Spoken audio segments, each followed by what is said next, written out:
Okay, so this is the last video from the 3.5 section, where I'm going to explain to you the use of fertilisers and why they're important in productivity.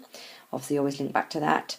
The consequences of use of fertilisers in terms of leaching those away from the land that they're being used on into watercourses, and the consequence of that in terms of eutrophication. Okay, so first of all, we need to think about why we need to use fertilisers. And to do that, it's good to have a look at the sort of standard nutrient cycle stuff we've been looking at. So first of all, obviously, plants are going to grow.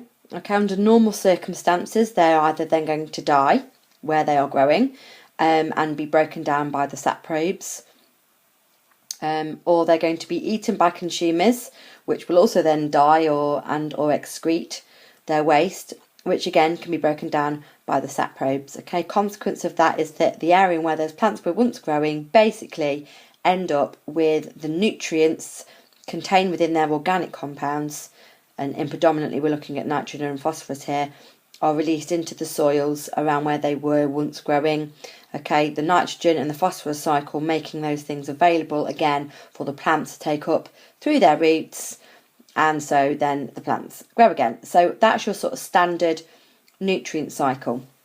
Now, what the problem is of course what happens in agriculture is that those plants do not go through that cycle. Okay, they're not eaten and digested by consumers in the area where they're growing. They don't die, they don't go through their normal life cycle. They're harvested, they're taken away from the area and processed for the human food chain. Okay, so that means basically the whole of this cycle, or cycles, the nitrogen, the phosphorus cycle, for example, just does not happen in that area where it's being grown. And for that reason, farmers have to add fertilisers. Okay, and those fertilisers coming basically from mined rocks, so they contain the minerals that the plants need: nitrogen, phosphorus. There's obviously other things in there, a bit of potassium. Clearly magnesium's needed for chlorophyll, but it's nitrogen and phosphorus that we're focused on. Now, it's possible, of course, for farmers to use organic sources for their fertilisers, and that would basically mirror or mimic what would be happening if that field were naturally left to its own devices. So they can put on there dead or decaying plant materials, the same, or animal materials. They can use manure, so the feces of animals, or slurry, which is basically like liquid animal waste. I'm sure that's, generally you can smell that when they spray that, the muck spreaders that they spray on the fields. Okay, but the consequence of that is that basically they get this cycle going again. So the saprobes in the soil are able to convert that animal and plant waste back into a form that the plants are able to absorb through their roots, and so it's like the natural way of doing it. Okay, so it doesn't matter whether it's an organic farmer or a normal farmer, if you want to call it. Either way, the farmers are in business and they're trying to obviously make this as big as they can. Okay, for maximum productivity. Using fertilisers, be that organic ones or ones mined from the land in the form of minerals, both of those techniques are going to lead to there being a huge increase in the amount of nutrients available in the soil, and therefore will make a higher GPP and therefore a higher NPP, and therefore they'll make more profit. But as I'm sure you are aware, there's a big but to that, and that's the consequences of putting all of these nutrients in the soil, mean that basically they are liable to being what we call leached away. And basically, when rain falls on the land, it dissolves these nutrients and it washes them away from the vicinity of the roots. And actually, again, depending on how much is on there and other features of the land, it can get washed into the water table, streams, rivers, and ultimately can end up in lakes, and actually it can also end up on the coast, so in the sea. So you do get this problem on the coast as well.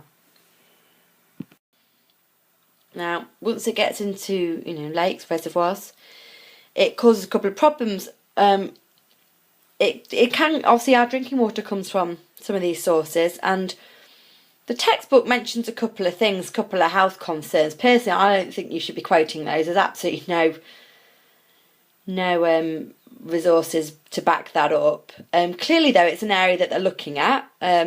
So just to be aware that there could be some health effects of having such a large amount of unnatural amount of nitrates and phosphates in the water that we drink. So it's certainly something that they're looking at.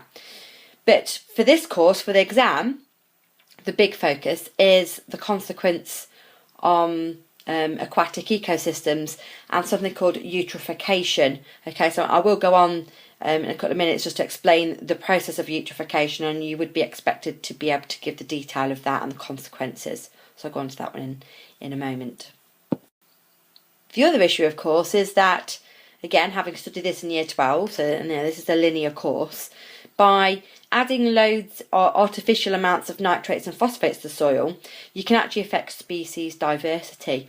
Okay, so having that amount of nutrient available actually favours the more fast-growing plants, things like nettles and the grasses, and therefore they're going to be stronger and be able to outcompete some of the other types of flora and fauna. Well, the flora, the plants around, and therefore the knock-on effects of that on food chain, food web, and the whole ecosystem. So yeah, it can reduce species diversity, which you might not have realised, but that's an important thing to note as well. I'm going to go on now to talk to you about eutrophication in detail.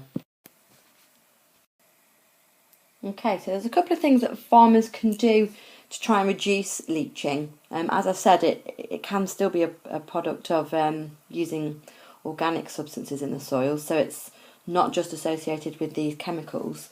But yeah, basically they can do something called crop rotation, which is planting certain types of crops. Beans, peanuts, chickpeas, clover even. They're the types of plants which get these root nodules and have these nitrogen-fixing bacteria in their roots.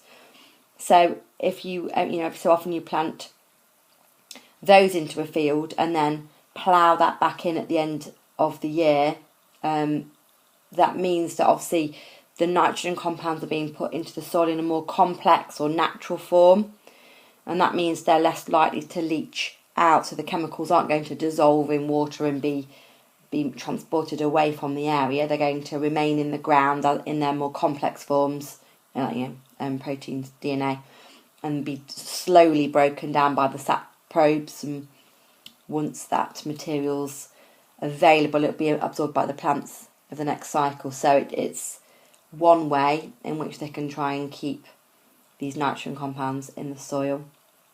The other one is to perhaps not put the fertilisers on at a time when the plants are not going to be actively growing. So, only put the fertilisers on in the spring, so the plants are actively growing then, so they'll be quickly and efficiently taking up the chemicals, the nitrates and the phosphates, in through their roots and using it to basically make new biomass. Whereas if you put it on autumn, winter time, obviously the plants are not going to be using it up, and it will just therefore more likely to be leached away. There are other things as well. This shouldn't necessarily be asking you directly questions on this, but it's just useful to understand, in terms of application questions, the sorts of things, if they might say suggest what you could do. That suggest means that's not required knowledge from the course, it's you using your brain to actually work it out. So it's always good to discuss these things in advance, get you thinking about it. Okay, so finally I'm going to talk to you about the consequences of leaching, and that's this process called eutrophication. Okay, so you would be expected to know the steps in detail. It's quite, it's nicely written out in the textbook in like a logical sequence of steps. Obviously I'm going to do the usual flow diagram to help you and see how it all ties together. But basically leaching of the nitrates and phosphates into the watercourses, and remember that can be from, obviously this is minor, but it can be from the organic manures and human sewage and natural leaching processes, but it is predominantly due to the use of fertilisers on land. That's obviously going to end up with phosphates and nitrates in the water. Okay, just while we're on that, again, not directly examinable, but it could be application. in freshwater systems, actually phosphate is the phosphate that's the main limiting factor of plant growth. Whereas when you're looking in the coastal waters, it's actually nitrates. So I think there's a question in the homework booklet about, the past paper question booklet about upwelling on coastal waters. So yeah, that's where the nitrates would be more predominant. But anyway, we've got this increase in nutrients which would not normally be there. They're no longer limiting factors, and you get a huge big increase of sort of your small phytoplankton, things like algae. Okay, so they're going to have a huge increase in growth and create this thing called an algal bloom.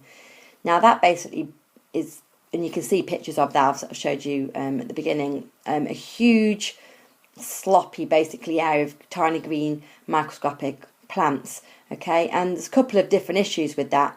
First of all, obviously they're going to block out the sunlight for maybe the more complex plants which are growing underneath. Okay, and therefore light's a limiting factor, so that's going to start to cause those plants to decay. In addition, algae, once the population gets that large, and you will have studied populations, the algae themselves will start to be outcompeted for resources and they will start to die. So you've basically got plants and algae which are going to start to decay, and so the saprobes in that ecosystem are going to start to respire. As they break that stuff down, they're going to be respiring and they're going to be using up oxygen from the water. Now, in addition to that, obviously if you're destroying all your producers, if your producers are dying off and being decayed, they're also not going to be putting oxygen into the water. So not only are you taking it out due to respiration by the saprobes, you're also not putting it back in due to the death and decomposition of your producers. Okay, so the ultimate consequence of that is that oxygen levels are going to be dropping, and actually they can get to quite a critical level where they're so low that any aerobic organisms living in that area will die, clearly including things like your fish or invertebrates. So now, even worse, so not only now has basically everything died in there, but there's also no competition for the anaerobes. Okay, so they're not trying to compete with the aerobes anymore, so therefore they're going to start to increase in number, and the anaerobes are generally not particularly great. Okay, they can make various types of toxins, things like hydrogen sulfide gas, obviously that's the stinky bit, and other types of anaerobic bacteria which can make toxins which could be poisonous to the food chain, mammals and birds, that type of thing. Even Clostridium botulinum's been, not uncommonly found in these areas. That's obviously very dangerous. Has one of the most potent toxins known. So, not that you need to know the name of it, but just be aware that the very end stage of eutrophication, when you get that like stagnant, stinky water, is very dangerous. I mean, you wouldn't want to be anywhere near that. Anaerobic bacteria predominating, and all of that caused by having too many nitrates and phosphates in the lakes as the result of leaching of fertilisers mainly from agricultural farmland. Okay, so it's always nice to see a different angle. Obviously, everything I've just explained on the previous section is also listed here, but you can see that actually in a context of what it actually would look like in a lake. You can see the algal bloom there at the top. Okay, obviously blocking out the light. And again, another way of looking at this, just nice to compare. And you can see the two systems side by side. Obviously the healthy system over on the left hand side, where you can see that a normal amount of nutrient and therefore balanced algal growth, so no bloom, normal oxygen supply, etc. And over on the right there, this is what's happening during eutrophication, excessive amounts of nutrient causing this big growth of algae and blocking out the sunlight, and the consequences of that for the death of both the algae plants and ultimately the fish due to lack of oxygen. And the whole thing potentially could become actually quite deadly and toxic due to the lack of competition for the anaerobes. Nasty stuff.